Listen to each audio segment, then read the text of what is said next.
Boleh, boleh. Kira-kira. Sambil Santai-santai aja sih. Kita kan sudah berbagi waktu. Ini Sudah ya?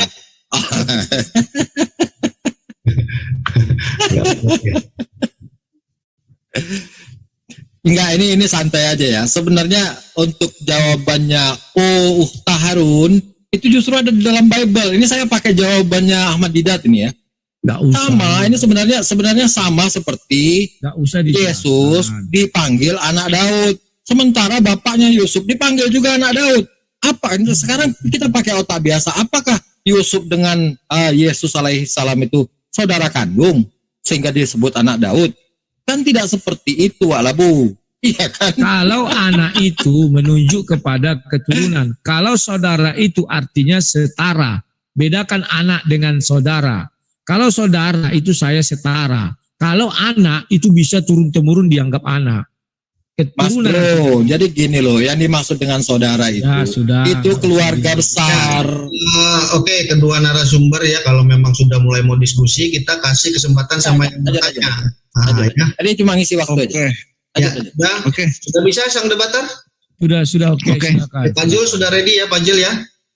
Ya, Oke, selamat. Oke, Kang Ade, Pak Mod MDM, silakan 3 menit. Oke, selamat malam Bang Rudi ya. Malam. Betul ya, betul. Jadi gini ya. Tadi Bang Rudi mengatakan bahwa kami sudah ada wakilnya di surga 1 orang kan begitu. Saya itu garis bawahi. Betul 1 orang, tapi sayangnya bukan Yesus, tapi penjahat. Coba Anda baca di Lukas 23 ayat 43. Kata Yesus kepadanya, aku berkata kepadamu, sesungguhnya hari ini juga engkau akan ada bersama-sama dengan aku dalam Firdaus. Nah, Yesus itu di mana nyantolnya gitu, di sorganya gitu. Sedangkan ketika dia berada duduk di sorga, itu bukan di sorga tapi di Oranon, langit. Silakan. Oke, terima kasih. Arti kata Firdaus di sana adalah sorga, Paradiso. Jadi sudah, nggak perlu saya jawab. Artinya orang itu mau penjahat, mau hantu belau, intinya dia seorang Kristen yang sudah masuk sorga. Terima kasih.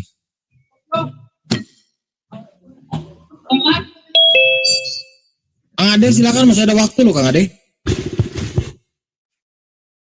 Ya, itu 3 menit, Kang Ade. Jadi panggil mamanya dia, disuruh masuk. Hebat aja. Kang Ade.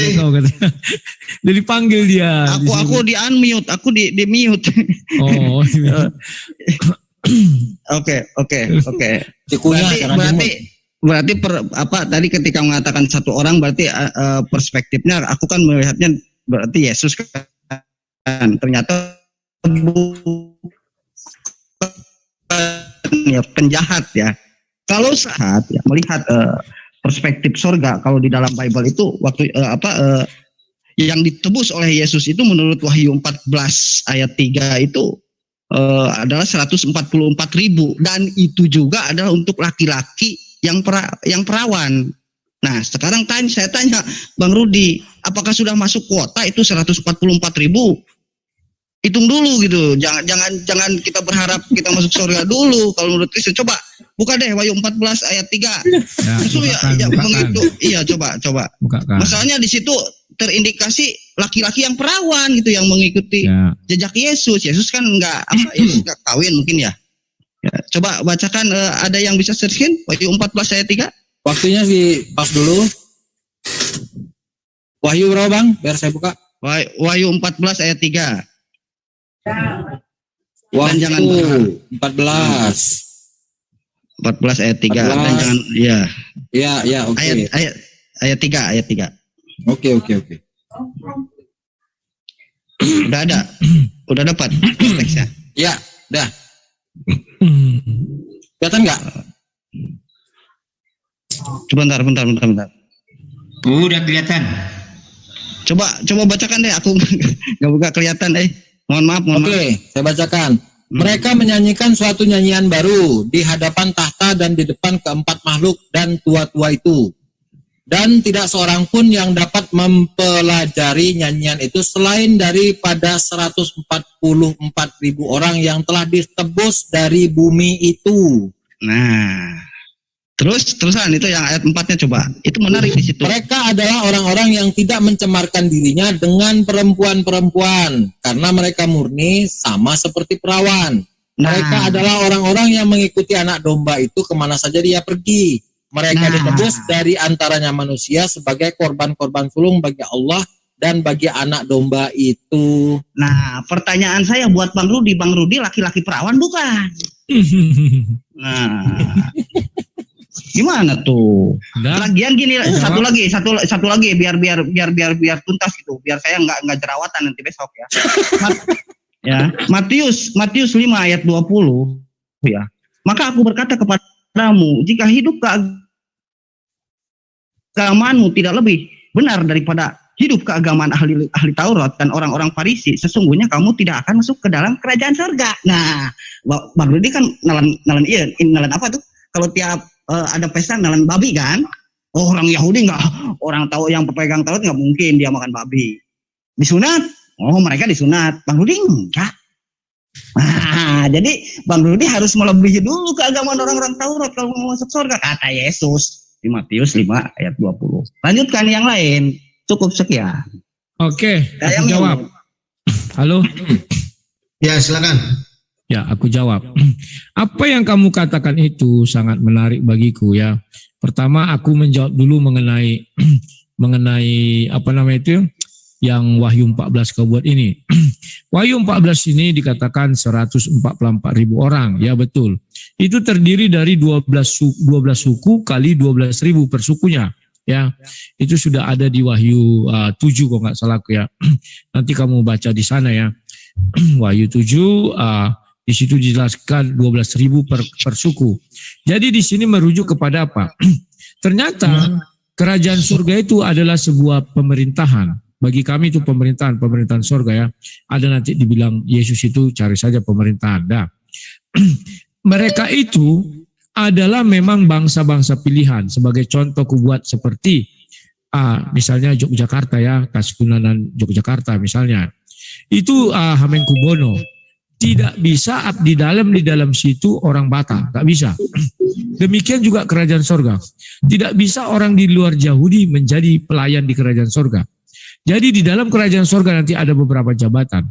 Yang santer kita dengar yaitu hakim. Itu adalah 12 murid Yesus dan 12 dari tua-tua. Itu akan duduk sana menjadi hakim. Mereka pelayan apa lagi? Terserah entah pelayan apa. Penting mereka di sana jadi pelayan di sorga ya, atau pegawai. Nah, rakyatnya siapa? Rakyatnya seluruh orang, umat manusia. Sama dengan Yogyakarta. Orang Batak tidak bisa di sana menjadi abdi dalam. Tetapi untuk menjadi warga Sleman dia bisa. Menjadi warga Depok dia bisa ya. Itulah sama dengan kerajaan sorga. Jadi kalau kamu baca surat Wahyu itu, aku melihat berjuta-juta orang katanya. Ya, datang ke hadapan tahta itu. Jadi bukan hanya 144.000 ya untuk masuk sorga. Nah, kalimat di sana juga yang menjelaskan seperti perawan yang katanya itu. Maksudnya orang yang tidak pernah berbuat dosa. Kalau dia sudah berbuat dosa artinya kan tidak perawan lagi. Sudah cacat dia isu maksudnya. Bukan perawan di situ menggambarkan seorang wanita yang belum pernah disetubuhi, tidaklah. Karena di situ menggambarkan sebuah keadaannya. Oke. Nah, itu yang bisa saya sampaikan. Terima kasih. Oke, terima kasih. Udah cukup ya Kang Ade. Selanjutnya Pak Nopeceng.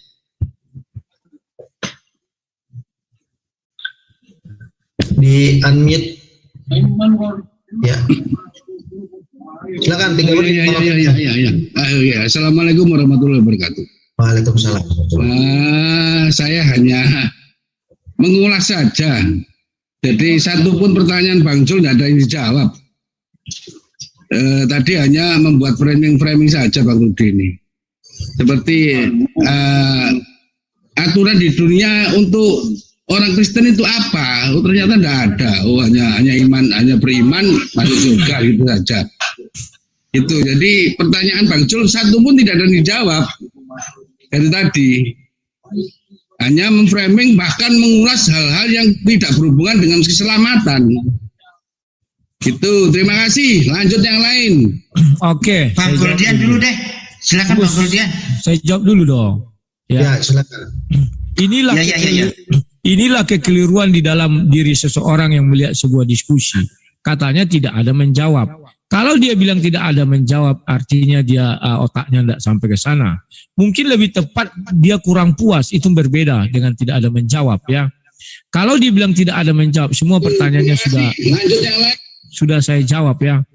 Dibilang saya memframing, saya tidak memframing ya. Dia bertanya tentang waris. Mana ada hubungan waris ke harta warisan ke dalam surga? Sudah saya jelaskan bahwa kami ke surga itu karena kasih karunia, bukan karena perbuatan kami. Itu kan sudah jawaban. Kenapa dia bilang tidak ada jawaban mengenai aturan? Baca saja Amsal. Di dalam Al-Quran tidak ada yang mengatur tentang sogok menyogok, suap menyuap, tentang peradilan, pengadilan. Gak ada. Di dalam Bible banyak itu, tentang pajak, tentang ini, tentang itu. Hanya andalan kalian membagi waris. Kami juga ada pembagian waris, tetapi yang dijelaskan sini hak kesulungan. Tetapi bagaimana ke adik-adiknya? Ada. Kalau kalian membaca Matius 5 itu, seorang anak yang pergi itu sudah dibagi warisan adik yang bungsu. Artinya ada warisan untuk anak yang tertua, laki-laki anaknya 2. Ya, jadi artinya situ ada pembagian warisan. Jadi jangan dibilang wah tidak ada menjawab gini-gini, lucu jadinya ya. Oke, itu yang bisa saya sampaikan. Terima kasih. Oke, jadi kalau seandainya ditanya hukum waris pembagiannya bagaimana, bisa dijawab nggak sang debater? Ya kenapa nggak bisa? Itu memulai dengan laki-laki. Itu kalimat pertama. Perempuan nggak bisa dapat sih. Di dalam Alkitab memang perempuan itu tidak jadi ada. Jadi pertanyaannya singkat. Menurut Alkitab Anda, menurut kekristenan bagaimana pembagian waris? Ya, kan sudah saya bilang, warisan itu jatuh kepada laki-laki. Setelah itu bapaknya yang memutuskan. Apa buktinya? Mari kita buka. Nah ini, tunggu sebentar, aku bukakan. Ya, tadi udah aku jelaskan di mana itu ya. Sorry. Bukan Matius ya. Lukas 15, sorry. Kubukakan Lukas 15. Siapa yang bisa share screen? Halo? Ya, bentar. Lukas 15. Ya. Ayat? Ntar ya. Aku bacakan mulai dari sini. Mulai dari ayat 11. Ayat 11. Ya. Yesus berkata lagi, ada seorang mempunyai 2 anak laki-laki. Ingat ya, 2 anak laki-laki. Kata yang bungsu kepada ayahnya, Bapa, berikanlah kepadaku bagian harta milik kita. Artinya dia minta warisan. Apakah dia dapat warisan? Dapat. Yang menjadi hakku. Lalu ayahnya membagi-bagikan harta kekayaan itu di antara mereka. Jadi di sini, yang membagikan harta itu adalah orang tua. Karena dia yang mencari. Karena dia yang memiliki harta. Jadi sangat benarlah kalau di dalam Bible ini dijelaskan. Yang menentukan warisan itu orang tua. Mana bisa anak menentukan warisan? Orang-orang tua yang mempunyai, orang tua yang mencari.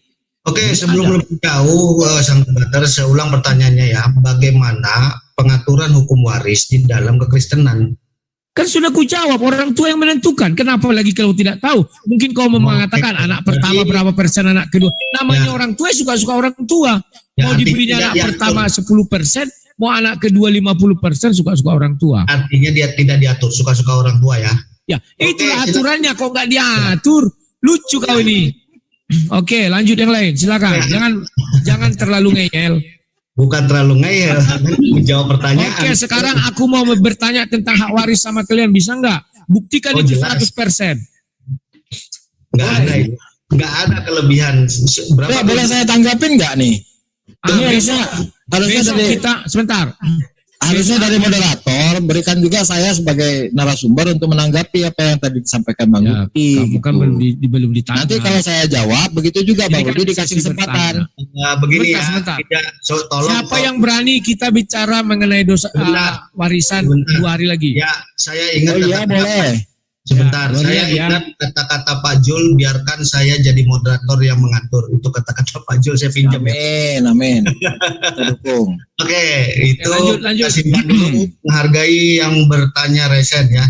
Tapi saya bilang sama sang debater, kalau Anda mau tahu tentang waris Islam itu jelas pembagiannya tidak ada pakai persen ya. Anda dapat 2 hari lagi kita berdebat mengenai itu. Oke, silakan Siap Pak ya? Amir. Ya, nanti kita atur. Goldian ya. Ya, betul, Goldian. Oke, Silakan silakan, Goldian. Tak serahkan Goldian saya.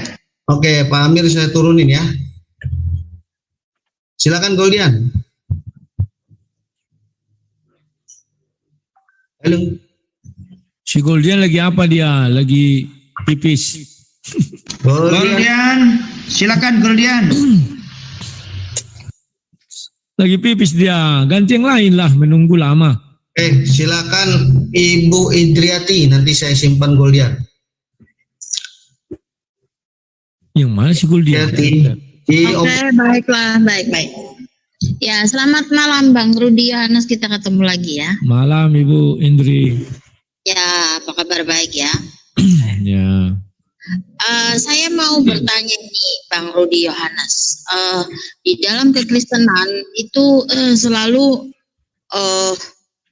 didengung-dengungkan bahwa yang percaya kepada Yesus itu mendapatkan jaminan keselamatan ya. Ini ayatnya juga banyak. Jaminan ada 2 Korintus 1 ayat 22, 2 Korintus 5 ayat 5, Efesus 1 ayat 14, Ibrani 7 ayat 22. Tetapi di ayat lain itu dikatakan bahwa orang Kristen itu yang nanti selamat ya, yang mendapatkan keselamatan itu sudah dipilih. Efesus 1 ayat 4 dikatakan, sebab di dalam Dia Allah telah memilih kita sebelum dunia dijadikan supaya kita kudus, artinya supaya diselamatkan. Dan di dalam ayat lain juga dikatakan bahwa ada jaminan ya, ada jaminan keselamatan. Nah, yang saya tanyakan ini kan kalau di dalam Yesus kan semuanya orang percaya ini kan semua selamat. Nah, kalau ada kata-kata engkaulah bangsa yang terpilih, kamulah bangsa yang terpilih, imamat yang rajani. Kemudian ada ayat lain dikatakan banyak yang dipanggil, sedikit yang dipilih. Lalu ada yang lain juga dikatakan semua orang yang dipilihnya dari semula. Allah tidak menolak umatnya yang dipilihnya. Allah telah memilih kita sebelum dunia dijadikan, sehingga kamu dapat Allah dari mulanya telah memilih kamu. Nah, ini ada dua macam, ada jaminan keselamatan, tetapi di sisi lain kamu ini bangsa yang terpilih, imamat yang rajani. Dengan kata lain, Bang Yohanes, kalau ada 100 jika nominalnya tersebut, 144.000 saja yang terpilih, seandainya. Kemudian yang lainnya itu, yang percaya kepada Yesus ini, jadi tidak bisa menerima jaminan keselamatan nih, Bang Yohanes. Nah, sedangkan pengarahannya di Petrus 1 Petrus 1 ayat 21, oleh karena dialah kamu percaya kepada Allah yang telah membangkitkan Dia Yesus dari antara orang mati, sehingga imanmu dan pengharapanmu tertuju kepada Allah ya. Tapi kalau di agama Islam ini, barang siapa yang bertobat dia akan diberikan keselamatan dan ditimbang kebaikannya dan dosanya, seperti itu. Jadi ini kontroversi ya. Di sisi lain ada jaminan keselamatan, di sisi lain katanya yang selamat itu sudah dipilih dari semula. Ya silakan Bang Rudi. Jadi mungkin disimpulkan dari 144.000 itu sang debater masuk nggak gitu mungkin ya? Nah ya itu. Nah itu ya. Silakan sang debater. Oke, terima kasih. Saya sudah menjelaskan tadi yang 144.000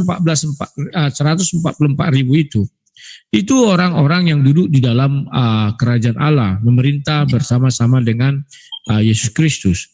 Kalau kalian baca di Wahyu 5, siapa yang bisa buka? Halo? Ayat 11, aku bacakan saja. Maka aku melihat dan mendengar suara banyak malaikat di sekeliling tahta, makhluk-makhluk dan tua-tua itu. Jumlah mereka berlaksa-laksa dan beribu-ribu laksa. Ya, dan banyak lagi ayat mengatakan banyak orang dilihatnya di depan tahta itu di Wahyu. Setelah 7 itu juga ada banyak itu pokoknya. Jadi mohon diperhatikan, saya sudah mengatakan surga yang kami datangi nanti merupakan sebuah pemerintahan, bukan rumah bordil. Jadi sebuah pusat pemerintahan, itulah Yerusalem baru itu ya. Sebuah pusat pemerintahan yang mana tahta kerajaannya itu Itu adalah tata kerajaan Bapa di sorga, dan di situ juga Yesus Kristus. Makanya harus ada yang memerintah dan harus ada situ pegawai-pegawainya. Kalau rumah bordil tidak perlu di situ ada pegawai-pegawai, cukup di situ banyak adalah penghibur-penghiburnya, ya, wanita-wanita jalangnya di situ banyak-banyak. Tapi kalau surga ini ada pemerintahannya, tidak bisa dikategorikan wah hanya 144.000, tidak. Itu yang memerintah, ada hakim, ada apa segala macam. Ada pelayan dan sebagainya macamnya. Nah, sekarang dia bilang kontradiksi, tidak. Kita lihat ayatnya dong. Tapi saya tertarik dengan kalimat dalam Yesus. Semua orang dalam Yesus akan masuk surga. Ya, ingat dalam Yesus ya. Loh, tapi ada orang Kristen, dia membunuh. Kalau dia sampai membunuh, artinya dia tidak dalam Yesus. Tetapi dia mengaku pengikut Yesus. Pengikut Yesus belum tentu hidup di dalam Yesus. Pahami? Ya, itulah sebabnya Matius 7 ayat 21-23, tidak setiap yang berseru kepadaku Tuhan, Tuhan. Artinya misalnya 100 orang berseru kepada Tuhan, Tuhan, tidak semuanya masuk surga. Ya, ada sebagian yang ke neraka. Kenapa? Karena dia hanya mengikut Yesus, memanggil Yesus Tuhan, tetapi tidak hidup di dalam Yesus. Bedakan ya. Oke, jadi bukan rumah bordil, mungkin rumah karaoke kali ya. Boleh. Apa? Karena nyanyi-nyanyi kan gitu ya. Ya, boleh. Nah. Abah, silakan Abah di open mic-nya. Ini saya turunin. Abah. Ya. Dan makasih. Ini udah ada ya suara saya ya. Ada. Ya, assalamualaikum warahmatullahi wabarakatuh. Waalaikumsalam warahmatullahi wabarakatuh. Nah, kopi ini saya nunggu ini. Ya Bang Rudi. Ya, silakan. Ya Bang Rudi, yang sekian banyak perkataan Bang Rudi yang saya ingat dan saya catat itu bahwa kami umat Kristen mendapatkan jaminan keselamatan itu bukan atas perbuatan kami sendiri ya gitu ya. Ya. Betul kan? Saya ingat Wahyu mulai dari 11 jelas. Kalau perlu di-share, kalau enggak ya enggak apa-apa. Wahyu tentang hukuman yang terakhir. Gitu. Lalu kamu melihat suatu takhta putih. Ya. Wahyu berapa? Wahyu 20 mulai dari 11 tuh. Mulai perikop. Oke. Wahyu 20.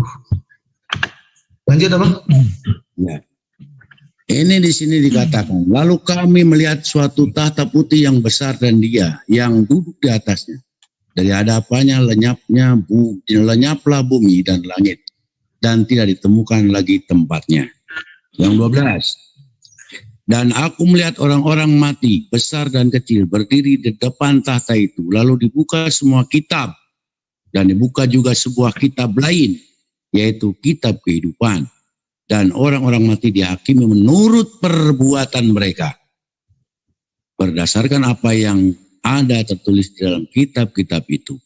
Yang ke-13, maka laut menyerahkan orang-orang mati yang ada di dalamnya, dan maut dan kerajaan maut menyerahkan orang-orang mati yang ada di dalamnya. Dan mereka dihakimi masing-masing menurut perbuatannya. Bang Rudi, ini bagaimana menurut Bang Rudi? Ternyata di sini tidak ada jaminan keselamatan gitu. Karena manusia dihadapkan kepada penghakiman terakhir menurut perbuatannya masing-masing, Bang. Monggo silakan. Oke, terima kasih. Saya menjelaskannya begini dulu ya. Ada tadi saya yang terlupa. Matius 5 ayat 20 itu ya. Jikalau kehidupan keagamanmu tidak lebih daripada ahli Taurat dan Farisi. Itulah kalau kita mau hidup berdasarkan agama menuju surga. Dan itulah kalau kita mau hidup berdasarkan perbuatan menuju ke surga. Bedakan ya. Kami tidak mampu melakukan apa yang dilakukan oleh orang Yahudi. Maka kami tidak akan pernah sampai ke surga karena amal perbuatan kami. Sebab Roma 6 ayat 23 mengatakan upah dosa adalah maut. Artinya saya berdosa dan saya mati. Ketika nanti hari pengadilan, memang kami dihakimi atas perbuatan kami. Tetapi apakah perbuatan kami itu menyelamatkan kami ke surga? Itu hanya berlaku kepada orang-orang Yahudi. orang-orang Israel. Sementara kami yang bukan keturunan Yahudi atau keturunan Israel, tetapi kami adalah Israel, orang yang bergumul dengan Allah dan yang bergumul dengan manusia. Ya, kami tidak lagi bisa ke sorga dengan amal ibadah kami, gak bisa. Karena kami mati, artinya ada dosa. Maka dengan apa kami ke sorga? Ketika kami dihakimi, ada dosa. Banyak misalnya pahala saya, katakanlah gitu. Atau amal ibadah saya bagus. Tapi saya mati, artinya ada dosa. Dosa yang ini dengan apa mau disucikan agar saya ke sorga? Di sorga tidak boleh dosa setitik saja. Si Adam dosanya apa? Hanya memakan buah. Apakah merugikan banyak orang? Apakah menghilangkan nyawa? Tidak. Tapi dosa sekecil apapun tidak boleh di sorga. Dengan apa dia selamat? Minta ampun, tidak bisa. Maka hanya dengan ditebuslah dia baru bisa selamat. Makanya yang menentukan kami ke sorga adalah kasih karunia Yesus. Karena kami bukan Yahudi, tidak bisa ke perbuatan, oh saya baik-baik terus saya mati, artinya ada dosa. Mana bisa dosa saya ini pakai apa mau diselamatkan? Hanya kasih karunia Yesus. Nah, sementara sekarang kami sudah punya orang di sorga, terserah kalian mau suka atau tidak, sudah Alkitab tuliskan ada seorang Kristen yang sudah masuk sorga. Terima kasih. Saya tanggapin Bang ya. Ya, saya waktunya 3 menit. Apakah Ya, satu kali aja. Saya tantang. Di sini nggak disebutkan orang Yahudi atau orang apa. Di sini karena dicatatnya saya baca aja. Dan orang-orang mati. Orang-orang itu siapa? Dan orang-orang mati dihakimi menurut perbuatan mereka. Jadi nggak menunjuk ke sesuatu kaum. Terima kasih dan mudah-mudahan bermanfaat. Oke, terima kasih. Kalimat di situ ada kalimat di hadapan tahta. Alkitab menjelaskan, engkau bersama-sama dengan aku, Matius 19 ayat 28, akan duduk di atas tahta untuk menghakimi ke-12 suku Israel. Itu jawabnya. Kami bukan di hadapan tahta dihadiri. Kami yang mungkin Yesus di sorga datang dalam awan, kami di bawah. Kalau di hadapan tahta kayak pengadilan, di atas itu hakimnya, terdakwanya di depannya itu. Di hadapan tahta itu untuk menghakimi 12 suku Israel. Terima kasih. Yang lain. Ya, ini sebagai ini aja ya pertimbangan aku menambahkan ya. Ada di 1 Petrus 1:17. Ya, dan jika kamu menyebutnya Bapa, yaitu Dia yang tanpa memandang muka menghakimi semua orang menurut perbuatannya. Jadi di situ semua orang ya. Bang Goldian sudah siap untuk bertanya di Walabu? Belum ada Goldiannya. Goldian udah ada? Kalau belum kita kasih Ikhwan dulu 3 menit, silakan Ikhwan. Dibuka itu aja moodnya. Baik, terima kasih Bang Rudi ya. Ya, menarik tadi saya disampaikan Bang Rudi terkait dengan Wahyu 14 tadi kalau tidak salah ya, tentang akan datang banyak orang di depan tahta. Ini mohon jawaban langsung. Oke. Halo? Gimana? Halo? Bisa? Ya. Lanjut. Ya, saya ingin menanyakan pada Bang Rudi terkait Wahyu 14 tadi, bahwa nanti orang Kristen di surga di depan tahta ya. Itu apakah orang Kristen nanti seperti Wahyu itu akan melaksanakan ibadah di depan tahta itu sebagaimana umat Islam di depan Baitullah? Mohon jawabannya Bang Rudi. Oke, terima kasih. Yang di depan tahta itu dihakimi bukan ada menyangkut Kristen, tapi menyangkut Yahudi ya, atau Taurat dan ahli Taurat itu, dan orang-orang Yahudi lah agama Yahudi. Kalau kami nanti di hadapan tahta itu memuji dan memuliakan Tuhan. Kalau kami sudah di hadapan tahta, artinya kami sudah masuk surga. Itu bedanya. Mohon dipahami ya. Silakan. Ya, berarti Bang Rudi, maksudnya Kristen masih melaksanakan kembali ibadah di sana. Ya, seperti umat Islam saat ini beribadah di Baitullah, kan di depan tahta. Apakah itu bentuk ibadah umat Kristen? Ya, kami tidak beribadah seperti umat Islam. Umat Islam beribadah itu bukan di depan tahta, tapi di depan Ka'bah. Kalau kami nanti itu beribadah di hadapan kerajaan. Tepatnya kerajaan lah. Di dalam kerajaan itu ada tahta. Pernah nggak nonton film kerajaan? Rajanya duduk di atas tahta, rakyatnya di sana di lapangan Merdeka yang luas sekali. Mereka memuji-muji rajanya. Ya kami kayak gitu. Kalau kami sudah dibilang memuji dan memuliakan Tuhan di dalam kerajaan sorga, artinya kami sudah masuk sorga. Tetapi orang Yahudi dihakimi di hadapan tahta. Dan dipilihlah 12.000 tiap-tiap suku. Nah itu bedanya. Silakan. Ya, baik. Mau nangkapi, mau buka screen dah, ya. Moderator, bisa nggak? Saya screen. Bisa, silakan. Ya, jadi terkait dengan Bang Rudi katakan bahwa bukan depan tahta, saya ingin menanyakan juga ini bahwa belum dibuka ini screen-nya. Udah. Ya, saya ingin menanyakan ya lebih dijelaskan di dalam Wahyu 7. Kemudian daripada itu akan melihat sesungguhnya suatu kumpulan besar orang banyak yang tidak dapat terhitung banyaknya, segala bangsa, suku-suku, kaum, bahasa berdiri di hadapan tahta, di hadapan anak domba, memakai jubah putih, ya, memegang daun palem, keselamatan bagi Allah kami duduk di atas tahta anak domba. Kemudian 7:11 saya bold warna hitam, amin, puji-pujian, kemuliaan dan hikmat, syukur dan hormat, sukses, kekuasaan dan kekuatan bagi Allah, kita sampai selama-lamanya, amin. Ini sepertinya jika umat Kristen ya seperti Bang Rudi mengharapkan bahwa ini adalah puji-pujian umat Kristen ketika di surga, maka sebenarnya umat Islam telah mengenapi Bang Rudi. Ya ini apakah kebetulan atau bagaimana? Ini justru di 7:15 karena itu mereka berdiri di hadapan tahta Allah dan melayani Dia siang malam di bait sucinya. Ya mungkin Anda justru terlambat ya ketika Anda mengatakan bahwa ini nanti kebaktian yang dia laksanakan umat Kristen ketika di surga. Justru apakah ini kebetulan umat Islam telah mengenapinya apa yang dinubuatkan kita Wahyu ini? Ya. Oke, terima kasih. Kalau Bapak merujuk itu kepada umat Islam dan Bapak mau menerima, artinya orang Islam mengikuti kitab Wahyu. Ya, berimanlah kalian kepada kitab Wahyu. Pasti kalian tak terima. Kan demikian. Maka lebih baik saya katakan tidak ada hubungan kitab Wahyu ini dengan upacara yang dilakukan umat Islam. Karena nanti kami di sorga tidak ada mengelilingi batu atau apakah baitnya batu kubus. Tidak akan ada kami mengelilingi itu di sorga. Di sorga tidak boleh songgok batu untuk dikeliling-kelilingi, nggak boleh. Tapi kalau tata Allah iya, tata Allah itu bukan batu-batu kubus itu, enggak. Jadi jangan disama-samakan. Ya mohonlah. Karena kalau disama-samakan jadi tak enak. Sama ketika saya katakan Isa bukan Yesus, tapi dipaksakan. Oke, Yesus yang tidak disalib namanya Yesus Barabas. Jahanam pada zaman itu penjahat ternama. Apakah Nabi Isa penjahat? Kan tidak. Jadi tidak ada hubungan. Itu yang bisa saya jawab. Terima kasih. Silakan yang lain. Oke, Goldian sudah ada itu. Silakan Goldian. Oh iya, Bang Emil sabar dulu ya. Tadi waktunya Pak Amir diserahkan kepada Goldian ya. Goldian. Lama aku nggak jumpa dia tuh. Mana Goldian?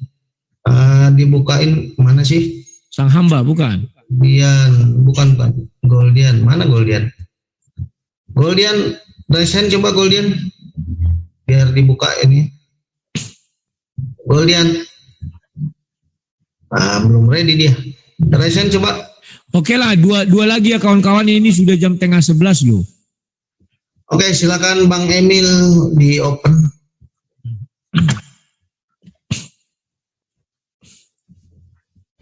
Bang Emil.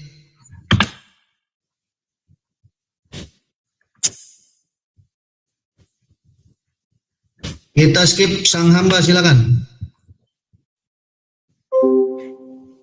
Terima kasih Pak Moderator. Jadi begini ya, singkat aja sang debater ya. Karena pertanyaan ini sebenarnya sudah berulang kali saya tanyakan kepada saudara-saudara kita yang Kristen ya. Kalau mereka bertiga itu selalu menjawabnya saling bertolak belakang gitu. Jadi saya tidak bisa mendapatkan jawaban yang jelas. Jadi saya harapkan sang debater ini bisa memberikan jawaban yang jelas ya. Jadi ini pertanyaan sederhana kok, nggak perlu panjang-panjang ya. Saya ingin mengkonfirmasi apakah Tuhan dalam kekristenan itu ditempatkan pada posisi yang memegang puncak otoritas, begitu? Ya. Oke. Jadi dia maha melihat ya? Ya. Maha mengetahui? Ya, maha mendengar. Maha berkehendak? Ya. menentukan. Ya. Oke. Jika saya berbuat salah nih, membunuh atau mencuri, apakah Tuhan tahu itu? Tahu. Apakah dia berkehendak Ya. untuk melakukan itu? Untuk saya melakukan itu? Oh enggak. Itu Loh. iblis. Iblis. Jadi iblis lebih berkehendak dari Tuhan. Kalau untuk membunuh bukan kehendak Tuhan, itu kehendak iblis. Karena di dalam diri kami ini ada dua. Satu sisi Roh Kudus, yakni dari Tuhan. Yang satu sisi iblis, itulah kejahatan. Ya betul, tapi kan Tuhan maha berkehendak. Ya, tapi dia tidak menghendaki kami membunuh orang. Jangan samakan ajaran Islam dengan ajaran Kristen. Kalau di ajaran Islam, iblis itu kerjanya hanya menghasut manusia. Sementara membunuh, mematikan orang, itu punyanya Tuhan. Jangan samakan. Jadi berarti kehendak iblis ini lebih di atas karena itu yang terjadi. Tidak, itu bukan kehendak iblis lebih di atas. Tetapi iblis punya kekuasaan di bumi ini juga. Itulah sebabnya kami sering mengatakan two kings, two kingdoms. Dua kerajaan. Kerajaan Tuhan di sorga dan kerajaan iblis alam maut. Jadi kalau kami mati itu kehendak iblis. Ini sepengetahuan sang debater ini maha berkehendak itu seperti apa sih? Kalau maha berkehendak itu ya suka-suka Tuhan. Contohnya, Tuhan ingin turun ke dalam dunia menjadi manusia, ya suka-suka dia, nggak ada yang bisa menghalangi. Karena Tuhan kami bukan batu. Batu tidak bisa kemana-mana, dia hanya diam duduk situ. Tidak bisa punya anak, tidak bisa beranak, itu batu.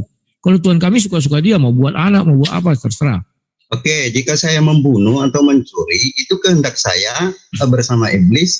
Artinya tidak ada campur tangan Tuhan begitu. Gak ada. Kalau kau membunuh dengan mencuri atau melanggar 10 perintah Tuhan atau melanggar hukum Tuhan, itu kehendak iblis dan bekerja sama dengan dirimu. Jadi artinya Tuhan tidak tahu atau gimana? Tuhan tahu. Kalau saya membunuh. Tahu. Tapi tidak menghendaki itu. Tidak menghendaki. Jangan berarti membunuh. Jadi ada kejadian di dalam dunia ini yang tidak atas kehendak Tuhan begitu. Ya betul. Jangan membunuh, jangan mencuri, jangan berzina, itu enggak kehendak Tuhan. Jadi itu artinya bukan maha berkehendak, Bos. Loh, kok maha berkehendak diukur dari situ? Ya iyalah, maha itu artinya tidak ada segala sesuatu dari Yakin awal kamu? sampai akhir kejadian itu tidak atas kehendaknya. Semuanya. Yakin kamu? Yakin Ya, kamu? saya menempatkan Tuhan Sekarang itu aku tanya. sebagai jangan dulu.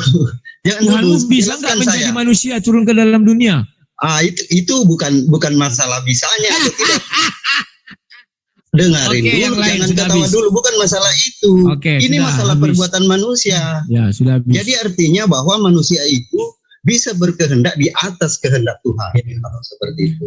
Manusia Silakan kan yang lain. dibilang Kalau- sudah kalau punya itu- kehendak bebas, itu kehendak bebas bukan di atas, kehendak bebas. Orang membunuh, itu orang yang mati itu atas kehendak Tuhan atau bukan? Orang yang mati dibunuh. Kalau dalam ajaran kami semua kematian itu atas kehendak iblis. Tetapi ada kematian yang dari Tuhan. Contohnya Ananias dan Herodes. Itu dipukul Tuhan langsung. Dan ada kematian dari Tuhan. Itu namanya hukuman. Yang mencabut nyawa? Yang mencabut iblis. Tapi Tuhan mengizinkan. Ya, Yesus meninggal yang cabut nyawa? Yesus tidak pernah mati. Tawa. Yesus membilang seperti Yunus di dalam perut ikan 3 hari 3 malam. Yunus mati nggak di perut ikan? Kan tidak. Dengan matinya Yesus Kristus itu gimana? Jadi saudara-saudara ini sudah jelas ya bahwa ketuhanan dalam kekristenan itu tidak memegang otoritas. Sebentar. Gitu. Loh, memang Tuhanmu bisa turun ke dunia jadi manusia? Bisa, tapi itu melangkahi. Kalau bisa ya bisa. Kalau bisa ya bisa. Kalau aku Yesus adalah Tuhan. Sebentar, Kok Bang. mustahil bagi Tuhan? Masih ada yang resen terakhir ya. Ini resen terakhir. Jadi memang kesimpulan tadi cakep itu. Bang Emil, silakan Bang Emil. Di ini. Ya, selamat malam. Assalamualaikum warahmatullahi wabarakatuh. Malam. Bang Rudi, saya mau nanya nih Bang Rudi. Bang Rudi tadi menyinggung tentang masalah seks di surga ya. Menyinggung apa? Masalah seks di surga kan begitu kan Bang Rudi ya. Kalau saya tidak mengatakan itu. Kalau dalam ajaran kami itu surga iblis, saya bilang. Kalau ada yang menawarkan seks di surga itu dari iblis, saya bilang. Gini, saya baca gini ya, dalam Lukas 14:26, Yesus mengajarkan tentang adanya istri. Ya. Nah, dalam Matius 19:29, LAI mengaburkan sebuah perkataan yang menghilangkan kata istri. Buka ayatnya. Oke, ini ayatnya Bang Maudi ya. Ini saya sekalian. Ya. Biar kita ini. Nah, dalam original teksnya ada kata gunaika di situ Bang Rudi. Gunaika itu artinya istri.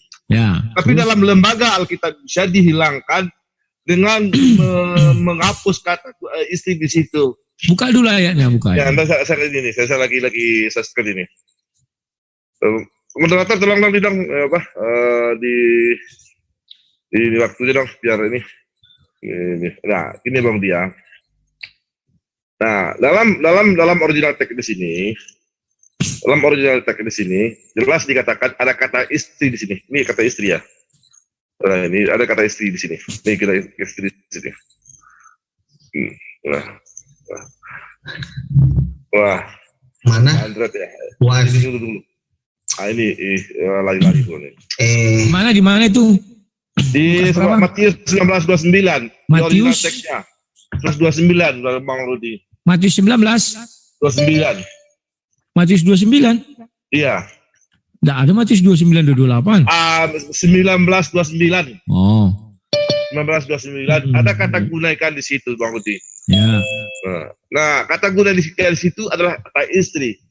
Artinya ada sebuah kelicikan yang ingin ditampilkan. Ini cuma Bang dia.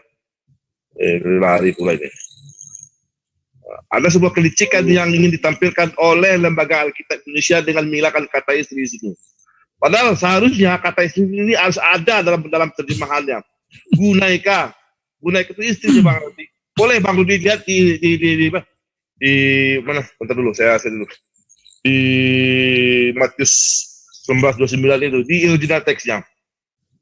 Jadi saya mohon Bang Rudi kasih saya sebuah argumen yang jelas kenapa dalam lembaga Alkitab Indonesia menghilangkan kata istri di sini. Padahal dalam Markus 14:26 jelas dikatakan Yesus mengajarkan tentang adanya keberadaan istri.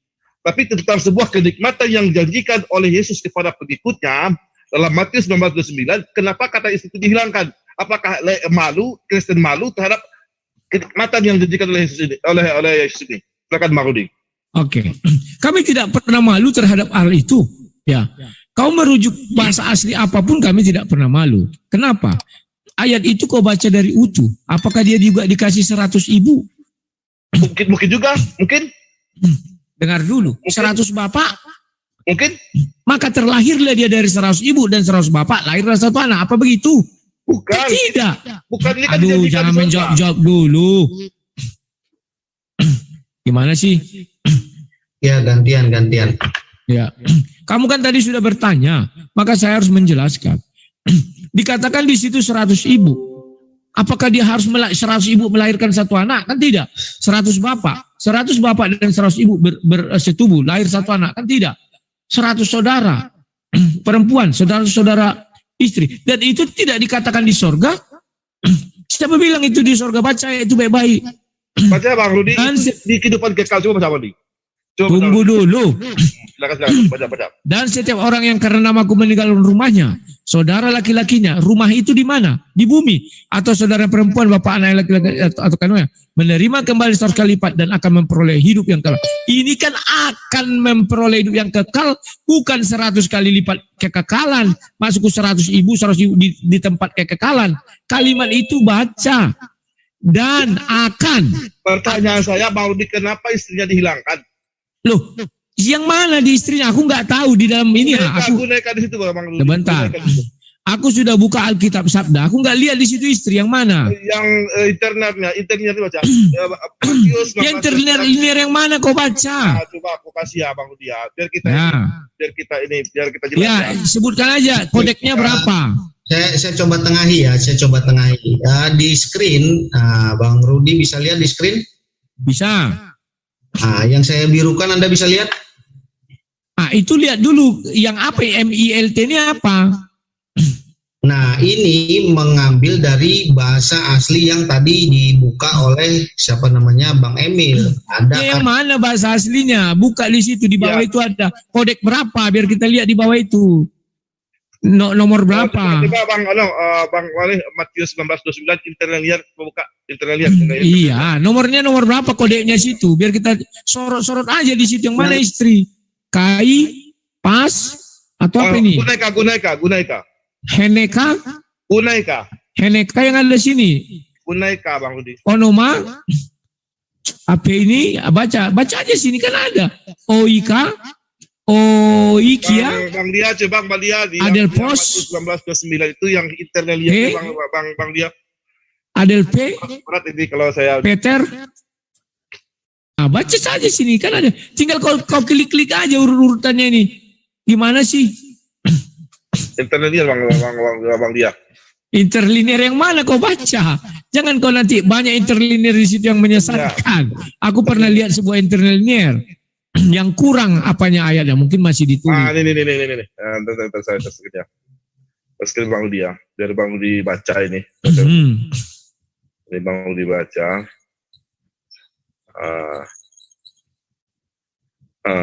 Tunggu dulu, siapa nih yang tes ini?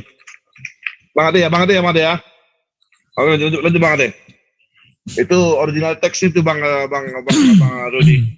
Ada kata istri di situ, boleh kita buka. Nah, itu. Buka 29.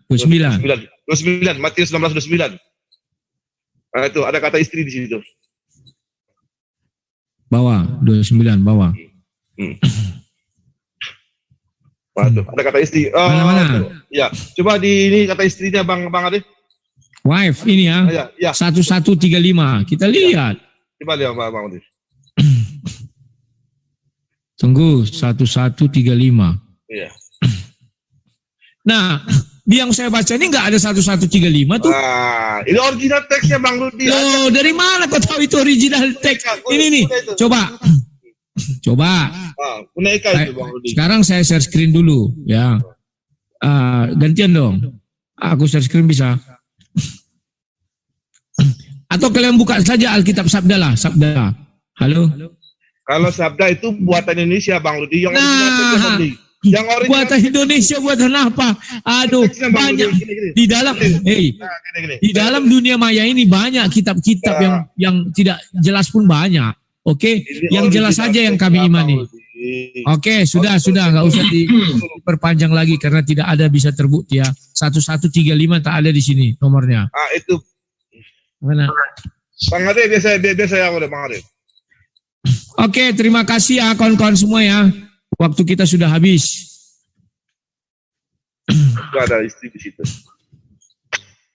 Bang Dia 1135 kan sudah ada ini. Bang Dia mungkin dah selesai saja. Mungkin untuk penutupan saya minta 5 menit ya. Silakan. Untuk penutupan closing berarti masing-masing 5 menit ya. Enggak usah. Dulu. Siapa aja yang closing, si itunya aja duluan. Tadi yang mulai kan Pak Rudi, jadi closing ya, udah terakhir. Pak Rudi duluan lah. Ya. Biasanya yang duluan buat statement, terakhir closing, kan berbalik lah dong. Masa duluan terus. Oke, kalau nggak mau silakan Pak Jil. Baik ya, saya manfaatkan waktu 5 menit untuk menanggapi apa-apa tadi yang menjadi subhat. Ada nggak pengaturan tentang keadilan di dalam Islam? Wah ini, jadi justru adil itu kata-kata dari Al-Quran Bang Rudi, biar tambah nih pengetahuannya ya. Dan pengaturan tentang keadilan itu dipampangkan di depan pintu masuk Fakultas Hukum Universitas Harvard, universitas tertua di Amerika Serikat. Ini biar Bang Rudi tahu. Di apa di situ yang dicantumkan? Surah An-Nisa ayat 135. Ya, dan Universitas Harvard ini universitas nomor 5 terbaik di dunia. Tuh camkan itu, mana pengaturan tentang keadilan di dalam Alkitab Anda? Sebutkan, ya. Jangan hidup dalam angan-angan, jangan biasakan itu Bang. Kemudian hukum waris kok terserah bapaknya, kalau bapaknya mati sebelum sempat bagi waris gimana? Cakar-cakar loh anaknya, gimana sih? Terus yang perempuan dapat apa? Mana keadilan itu bos? Gak usah dikarang-karang, kalau nggak ada bilang nggak ada. Ini ya tadi saya baca dari netizen menyampaikan hal yang sama, ya kan? Bapaknya nggak sempat ngatur terus anaknya mati, terus yang perempuan dapat apa? Gila lo katanya. Gitu tuh bahasanya. Tapi ya silakan. Tapi kalau nggak ada, bilang aja nggak ada, selesai gitu loh. Terus bagaimana aturan tentang perang? Apakah seperti membantai bangsa Amalek? Enggak, Pak. Hukum perang di dalam Islam itu diadop sama konvensi Jenewa. Kami memberikan sesuatu yang baik terhadap dunia, bos. Ini namanya rahmatan lil alamin. Paham nggak? Bagaimana caranya tentang pengaturan nikah, rujuk dan cerai? Hah? Kalau orang cerai habis itu dia mau rujuk lagi gimana caranya? Hah? Kayak binatang? Ya enggak dong, bos. Ada pengaturannya. Bisnis seperti apa bisnis? Hah? Seperti di Matius 25 ayat 27 itu. Uangku kau berikan, kemudian setelah sekembalinya aku menerimanya beserta dengan bunganya. Ngajarin riba, bos. Gila. Hah? Aduh. Ya inilah, makanya ini yang saya sampaikan ya kawan-kawan ya. Jadi jangan buru-buru sampai ke tujuan. Kita mau ke Surabaya nih. Kalau kamu mati di tengah jalan tanpa ada aturan, tanpa ada jalannya, tanpa ada petunjuk jalannya, bullshit, itu hoax, itu Anda bisa sampai ke Surabaya. Bagaimana caranya Anda mau sampai hidup kekal di surga kalau di dunia ini tidak ada pengaturannya? Ya, kawan-kawan. Jadi diingat, jangan ujuk-ujuk ke surga. Kalau di sini aja nggak diatur, bagaimana mau surganya nyampe gitu loh. Aduh. Makin kesana aku makin ini ya, makin makin gak karuan. Kemudian tadi di awal saya ingat Mas ya, orang Kristen sudah ada di surga. Ternyata itu penjahat yang di sebelahnya Yesus itu. Nah sekarang kita lihat ayatnya, Yesus kan sorenya mati itu. Yesusnya kemana? Yesusnya ke alam maut, bos. Nah bagaimana orang ini mau nyampe ke surga? Yesusnya aja di alam maut. Cobalah pikir dengan akal, Mas bro. Jangan statement gak karu-karuan justru menampol Anda sendiri gitu loh. Mungkin dari saya itu ya, sebagai penutupan, mari kita redakan lagi situasi ya. Izinkan saya membacakan, masih ada waktu ya, moderator? Oke, 1 menit, pas.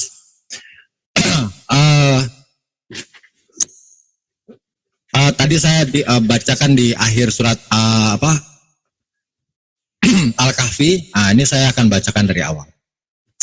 Bismillahirrahmanirrahim. Alhamdulillahillazi anzala ala abdihil kitaba wa lam yaj'al lahu 'iwaja. Qayyiman liyunzira ba'san syadidan min ladunhu wa yubassiral mu'minin. وَيُبَصِّرُ الْمُؤْمِنِينَ الَّذِينَ يَعْمَلُونَ الصَّالِحَاتِ أَنَّ لَهُمْ أَجْرًا حَسَنًا مَاكِثِينَ فِيهِ أَبَدًا وَيُنذِرَ الَّذِينَ قَالُوا اتَّخَذَ اللَّهُ وَلَدًا مَا لَهُمْ بِهِ مِنْ عِلْمٍ وَلَا لِآبَائِهِمْ kaburat kalimatan takhruju min afwahihim yaquluna illa kaziba fala'allaka bahi'un nafsaka ala atharihim illam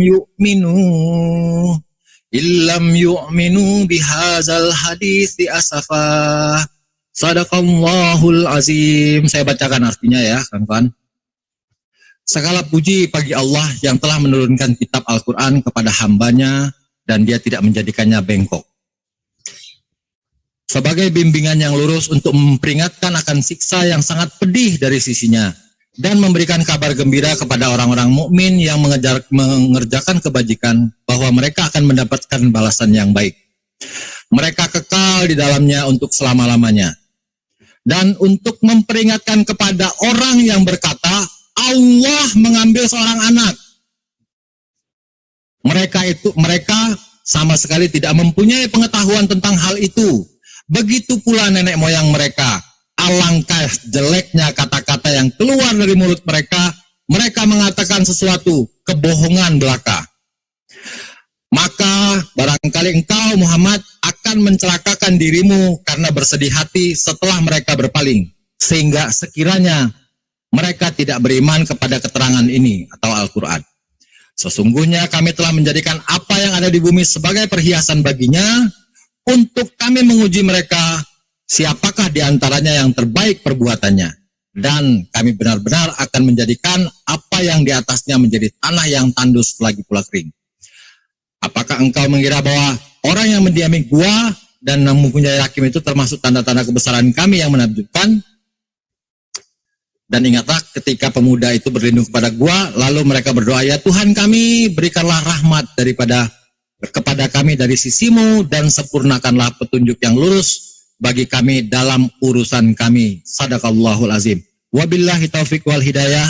Wassalamualaikum warahmatullahi ta'ala wabarakatuh. Baik, terima kasih Pak Jo. Silakan. Jangan berkata. Waalaikumsalam warahmatullahi wabarakatuh. Terima kasih. Saya pertama menanggapi dari apa yang dia bilang tadi ya mengenai waris. Kita kan bicara tentang jalan ke surga. Nggak ada hubungan hak waris ke dalam surga. Ya, jangan dikait-kaitkan. Mau kau bagus membagi harta warisanmu, tidak akan bisa membawamu ke surga. Di dalam Al-Quran pun tidak ada dikatakan, barang siapa membagi harta waris dengan adil akan masuk surga. Banyak kali, semua orang bagi masuk surga. Buat kejahatan masuk surga, nggak ada itu. Kemudian, riba, ayat itu tidak bicara riba. Ada yang satu ditanam uangnya, yang satu diusahakannya. Beda usaha dengan riba. Usaha itu adalah kita bekerja, dapat uang, kita lipat gandakan uang itu dalam artian berdagang segala macamnya. Alkitab lah yang jelas-jelas melarang riba. Banyak ayatnya, bahkan harus dihukum mati, dilenyapkan. Baru ini apa nih sapi entah apa lagi nih. Yesus ke alam maut, orang yang disalibkan itu kamu bilang. Yesus ke alam maut. Namanya Tuhan. Dia turun ke dalam kerajaan maut. Orang itu belum mati ketika dia turun ke dalam kerajaan maut. Ya. Jadi suka-suka Tuhan. Penting sudah ada orang Kristen di dalam surga. Kalian tidak boleh iri. Al-Quran kalian kenapa tidak berani menuliskan? Sudah ada orang Islam di dalam surga. Kalau ada itu kami tidak bisa membantah karena itu iman kalian. Sama dengan kalian tidak bisa membantah karena itu iman kami sudah tertulis dalam Bible. Berbahagialah kami orang Kristen sudah ada wakil kami di dalam surga ya. Mengenai kau suka atau tidak itu urusan lain. Mengenai nikah, di dalam Bible lah jelas pernikahan itu bagaimana. Orang yang sudah diceraikan dan orang itu cerai tidak bisa nikah lagi, ulangan. Ya, ulangan 23-24. Maliaki 2, Matius 19. Banyak di situ. Disuruh kami untuk tetap setia, tidak boleh main kasar kepada perempuan. Banyak ayatnya kawan. Dan ya begitulah kalian sampai saat ini tidak mengerti apa itu zina. Ya. Kalau di tempat kami jelas ini adalah zina sekalipun itu Nabi. Nah, sebagai penutup saya mau menyanyi. Ya. Ajarilah kami ini saling mengasihi. Ajarilah kami ini. Benar, please, sang debater bukan menghalangi. Ini nanti kena cipta nggak ini? Enggak. Oke. Ajarilah kami ini kasih-Mu ya Tuhan, kasih-Mu tulus tiada batasnya. Kasih pasti lemah lembut, kasih pasti murah hati. Kasih-Mu ya Tuhan, kasih-Mu tulus tiada batasnya. Ajarilah kami ini saling mengasihi. Ajarilah kami ini saling mengampuni. Ajarilah kami ini kasih-Mu ya Tuhan, kasih-Mu tulus tiada batasnya. Kasih melebihi segalanya. Kasih melebihi segalanya. Kasih, tidak satu hukum pun menentang hal itu. Kalau kau bisa membuat kasih, Yesus mengatakan tidak harus kau mengenal Yesus, kau ke surga. Tetapi kau melakukan 9 buah roh, kau akan sampai ke surga. Karena tidak satu hukum pun menentang hal itu. Itu terdapat di Galatia 5 ayat 22 sampai 23. Jadi kalau manusia itu, kenapa Yesus tidak datang membawa agama? Karena kalau Yesus datang membawa agama, ajaran pertama adalah kebencian. Bahwa pengikut Yesus menyembah Tuhan, di luar itu penyembahan hantu. Tetapi Yesus tidak datang membawa agama, tetapi membawa kasih. Hanya kasihlah yang universal, yang bisa mendamaikan dunia. Agama tidak bisa mendamaikan dunia. Orang berperang satu agama, bunuh-bunuhan, satu Tuhan, satu Nabi, satu kitab, bunuh-bunuhan.